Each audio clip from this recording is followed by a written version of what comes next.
Guys, yesterday I bought this and we seriously need to talk. All right, so for those of you who do not know me, then my name is Arnulfur.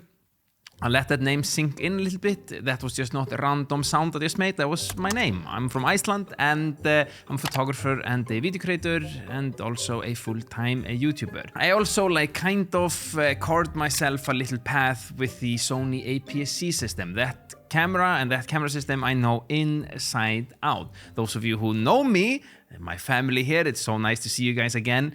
You know that. I am an APS-C guy, I was told. You're the APS-C guy. And eventually I stopped, kind of, not totally, but kind of using it. And we talk about why in a second. However, my friends, I went to the camera store just this weekend. And in Icelandic we will say, I went to the camera store. And I picked up this.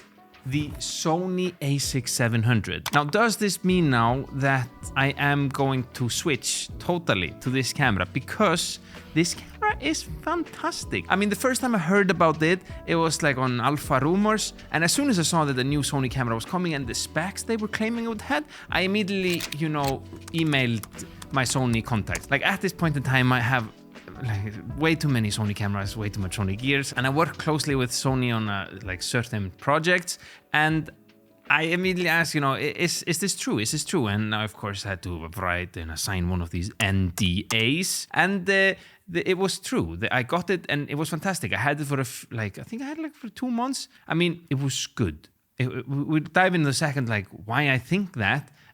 But eventually had to leave it. I was like, okay, I have now a bunch of Sony cameras. Do I really need more? I have here Sony A7 IV. This is ZV-E1. I have a FX30.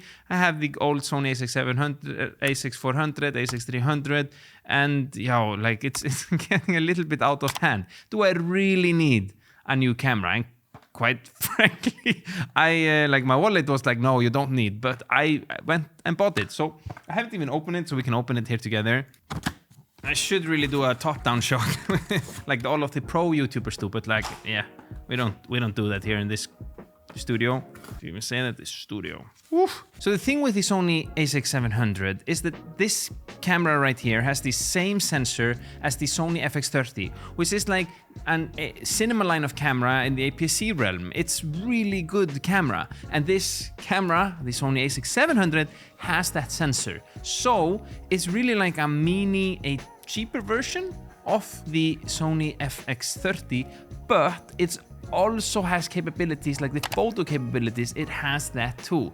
Ain't that pretty sick? In this small body, you can already hear that I'm super excited. So my Sony APS-C history, if we go through that quickly, I went into the Sony A6400 at the time. It was a sick camera. It was so good for the money. Like all of us that were back in the day, you could film 4K and 120 frames per second and full HD. Oh, it was fantastic. Great camera, loved it. It got a lot of us people into the Sony ecosystem. Then they released the Sony A6400, and to me, that was kind of a letdown. I mean, it was kind of the same camera, same sensor, a little bit, it was the same. I loved the Sony A6400, don't get me wrong, but it wasn't really any big upgrade. And I also saw that there were a lot of people on YouTube making fantastic videos using full frame cameras, but there wasn't really a lot of competition in the APS-C realm. So I was like, hey, I like this camera a lot. I own this camera already.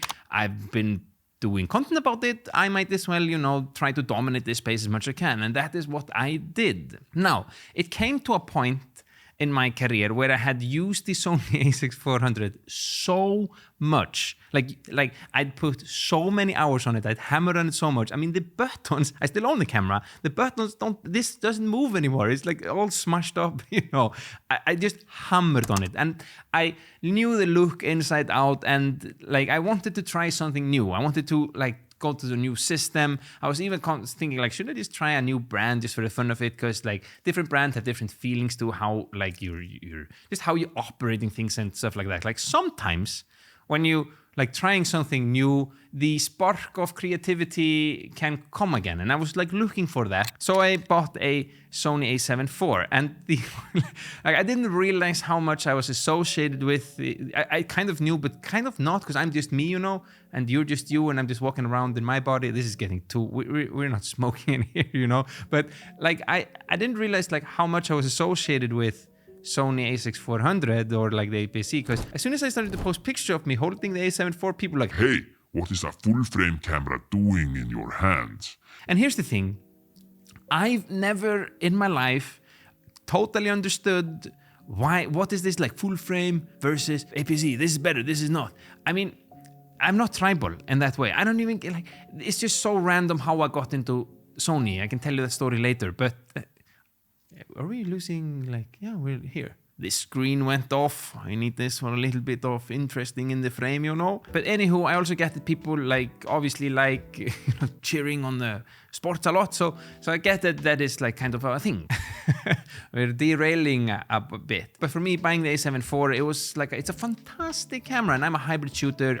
I do photography a lot. I also do videos a lot, and the A74 has been fantastic for that. It was also just really fun trying the A74, a full frame system, because I'd never used it. Before I went into this A6300, I had a Canon 60D, which was my first big camera, if you will. Before that I had a GoPro, and then I was creating a whole lot of videos with just my old Samsung phone. That's like back in the day, you know. But the Canon 60D is also a crop sensor, so it was really, I mean, I was just filled again with this spark of something new, and the creativity was flowing, and I was like, hey, we can get this look and this look. So it was a lot of fun. Now, fast forward to the day, I own a bunch of different Sony cameras. As I told you before, I'm filming on 2 different ones here, and I wasn't really sure, like, I was under the influence, and I honestly thought that Sony were just about to ditch the APS-C. I was like, maybe it doesn't make sense for them financially to sell it anymore, because they were like hustling out all of these ZV-E10 cameras, which is like more geared towards filming and vlogging for content creation. It was not this hybrid type of photo and video camera-ish. So I thought that until this camera came. And when I saw the specs, I told you guys at the beginning, I was just like, oh my God, I need to try it, because this is fantastic. The thing, what I really like about APS-C is how small it is. It is smaller than a full frame camera, and when you're on the go, and when I'm on the go, and which I'm often somewhere hiking, you know, traveling or you know, carrying my kids on my backpack, trying to take a photo, I can't maybe always have the heavy camera with me, then this is perfect. But the fact that this is a mini FX30 and it can film really good 4K footage, it can film 120 frames per second in 4K. I mean, this camera I'm filming right now, it can't do it. It can't do it. This camera can do it, but the ZV-E1 is fantastic for filming. It's fantastic. But this one, it can't do that, which is great. We all like a little bit of that slow motion. Also, it is really good in taking photos. I've enjoyed it a lot there. I mean, they up the megapixels a little bit. And one thing that I really like about it is how hybrid it is. I love the fact that you have all of these, you know, buttons that you can quickly change from photo, video, and S&Q. But not only that, you also have 3 of these, what do you call these numbers? Like 1, 2, and 3. I know it's 1, 2, 3, but you know what I'm trying to say. You can find here that this is like 25 FPS. Then if you go to 2, you can have the 50 FPS. And in 3, you can have 120 FPS, 100 FPS. Meaning that when you're out shooting, or then when I'm out shooting with the A6700, I can really quickly switch between photo or video, and not only that, I can also quickly switch between what settings I want, because I've have this memory recall. So if I want to photograph just JPEGs, because sometimes I want to just photograph my friends and family and don't want to get these heavy files, and I'm not going to edit everything, you know, I enjoy photography, so I just want to take some photos, and then I can do that. Or I want to see something cool filming, just switch to video, I want to film this in 50 FPS. I have that set to memory recall. Bam, done it. Insane.